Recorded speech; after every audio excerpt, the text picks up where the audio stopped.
plus in Thailand and 75% in Brazil. Clearly an indication that growth of organized retail in India, therefore, is much slower as compared to the rest of the world. So there's a crying need for infusion of technology, infusion of management practices, infusion of capital to give it the impetus that it deserves. Growing need for modern retailing formats that offer a clean and hygienic environment to shop in.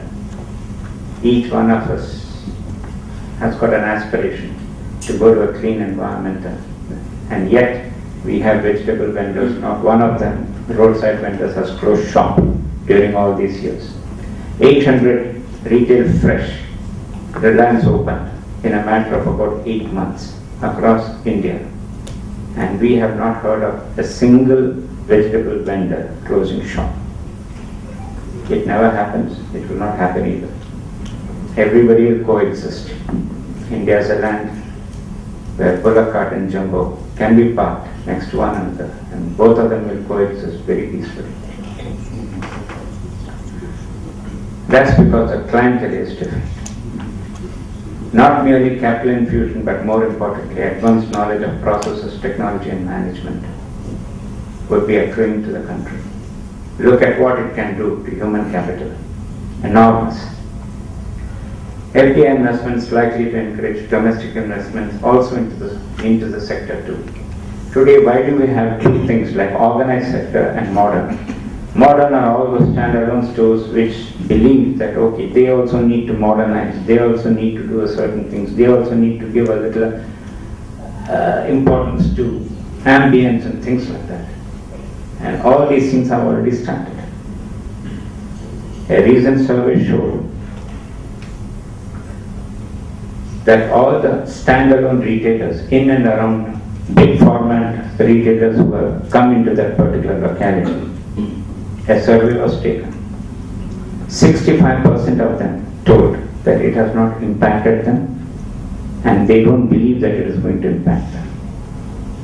25% told that in the first initial stages we did have a small impact, negative impact, but subsequently we redesigned our strategies, we redesigned our product folios, and we are doing well. Only 10% told that there has been an impact to them, but not one of them had closed shop. Let's take Big Bazaar at Vadapadni, Big Bazaar at Express Mall, Big Bazaar at T Nagar. How many shops in T Nagar closed, as a result of which unemployment increased because Big Bazaar came into the picture? Not one. What is the difference between Big Bazaar and Target or Costco or Walmart? Both of them are going to put the same kind of a thing, 30,000, 50,000, 1 lakh square feet. Both of them are going to put the same boards in Tamil and English. Both of them are going to employ semi-educated college dropouts and things like that. Employment is only going to improve. It's not going to harm anybody. The Indian trader with his native intelligence will continue to survive and continue to grow. Global players look India as one of the most attractive propositions. When we talk in terms of arguments in favor of FDI and retail, I have split it up into two. What is it for the consumer? What is it for the retail sector? What is it for the manufacturing, farming, and things like that? When we talk about consumers, there's an assured product quality.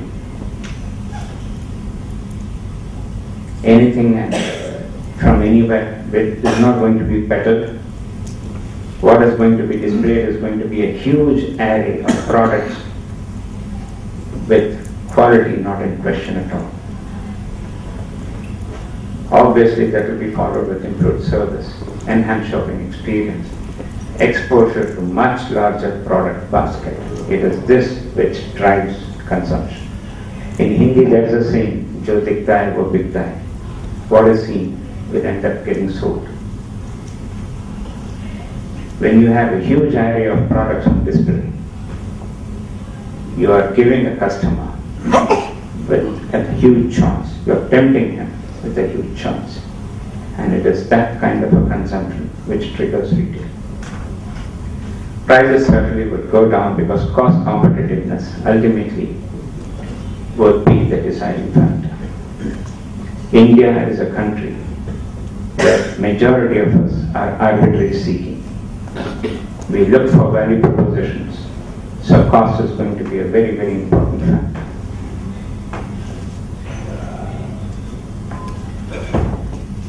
Inflow of investments, thus easing capital constraint, leading to promotion of competition within the retail sector. It is this which is going to make organized retail grow much more rapidly than what it is doing at the moment. Improve productivity and efficiency of the retail sector due to best management practices being brought in. We ourselves learned so many things from the best, and 3 years back, Vivek introduced so many back-end operations, as a result of which majority of the division heads today who manage one division consisting of so many branches get automatic reports in their laptop, more than 64 of them every day. It is this kind of a reporting system which really helps them take certain decisions then and there. Enhance sourcing opportunities. Let me give you a small thing. Even before Walmart has entered, in 2002, Walmart set up a sourcing hub at Bangalore to source as many products as possible from India so that they could globally export. And from 2002, it has been extremely active. It entered into a joint venture with Bharti only in 2006. But 4 years before that itself, they had set up a hub in Bangalore. So sourcing is going to be a huge benefit. Greater investment in supply chain, which means greater logistics, and there are so many things. Just 3-4 days back, I saw in this History Channel, in California, from the farm to the bowl is more than 400 kilometers away from the farm. They show how mechanized the farm is, how there's a kind of a system where there are people, they cut the vegetable, they put it in the conveyor loads it into a smaller truck, the smaller truck once again goes there, lifts it up and puts it into a bigger truck, and the bigger truck goes 400 kilometers away to a retailer in California. All this process, right from cutting right up to receiving, it takes just 4 hours. Just 2-3 days back, I saw that in the History Channel. This is what we need to. Today, if Walmart talks, if people world over talk about Walmart's logistics, and nobody really to hold a candle to them, they have worked to come to this kind of an efficiency. It doesn't happen overnight. Integration of suppliers, logistics services, retailers, thereby ensuring reduction in the number of intermediaries. Possible establishment of link to global markets of farmers, local suppliers and manufacturers. We've got to talk to you about sourcing. This would automatically enhance the speed and development of modern formats. Improve quality of employment. Today, let's talk. Let me give you a small listing on this. I'm not talking in terms of retail alone, but let me talk to you in general. We are supposed to have a workforce in the country of about 470 million, out of which only 7% fall under the income tax bracket, which comes to about 35 million. Out of this 35 million, only 21 million are directly employed by the government, which means that 435 million are associated with unorganized retail, unorganized sector. Now, unorganized sector doesn't have any labor protective laws being enforced. They don't have ESIC, they don't have Provident Fund, They don't have gratuity. They don't have minimum wages. They don't have bonus act. They are not covered under anything. And majority of the workforce in the country is associated with the unorganized sector. Just imagine a situation that slowly but surely, if all the sectors become organized, more and more sectors become organized, will the quality of employment not improve? That's the question. That holds good for retail too.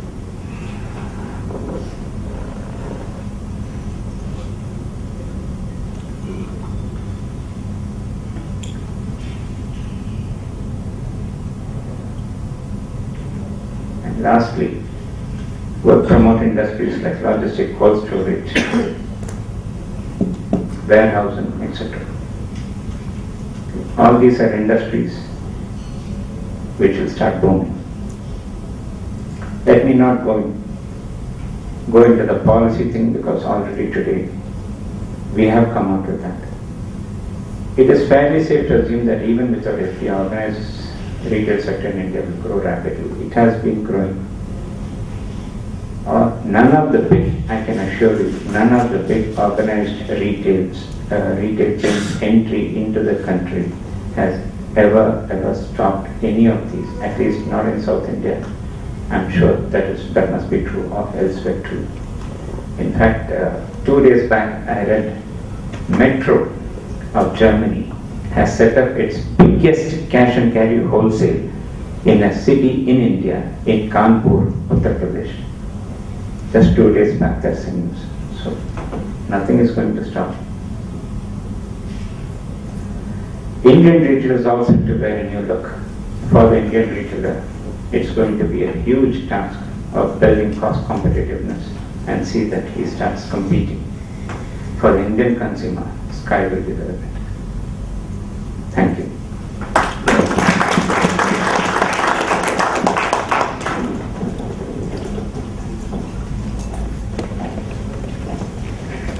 Thank you, Mr. Vishwanathan, for your very strong views as to why we shouldn't allow FDI in multi-brand retail. Why we should allow multi-brand retail. Sorry, I changed your focus. We will now listen to Mr. Rajesh, and I will take the privilege of briefly introducing him. Mr. V. Rajesh is a BCom graduate and also holds the MBA degree. He is qualified for Managers for Leadership 2017 scholarship at Leeds, UK. He has had varied functional roles across a wide format spanning several different categories and customer groups. Having been a part of the startup as also the senior management team, he was involved in conceptualizing, designing and rollout of varied formats like supermarkets, hypermarkets, drug and beauty stores, music stores and cash and carry operations, as also specialty stores for modular kitchens, furniture, homeware, furnishing and decor. Some of the brands he has been responsible for are Food World, Health and Glow, Music World, Spencer's, Metro, Cash and Carry, E-Zone, Reliance, Home Kitchens. He has played a key role in influencing consumer mindset with regard to grocery shopping in a market dominated by traditional formats. Rajesh is a prolific writer, having written several articles and case studies for leading publications. He is an active trainer and guest faculty in marketing, retailing, service delivery and related fields. He is also the author of one of India's first experiential books on Indian retail, titled The Indian Retails. We now invite Mr. Rajesh to share his thoughts. Largely because we are all shoppers and therefore we think that we are all experts in retail. Before I get into a bit more of detail about this great FDI debate, and let me assure you it's still a debate regardless of the cabinet decision, it's out or not. Retail is not about opening stores. It is not about the online sites that people log in and buy products from. If you are thinking retail is all about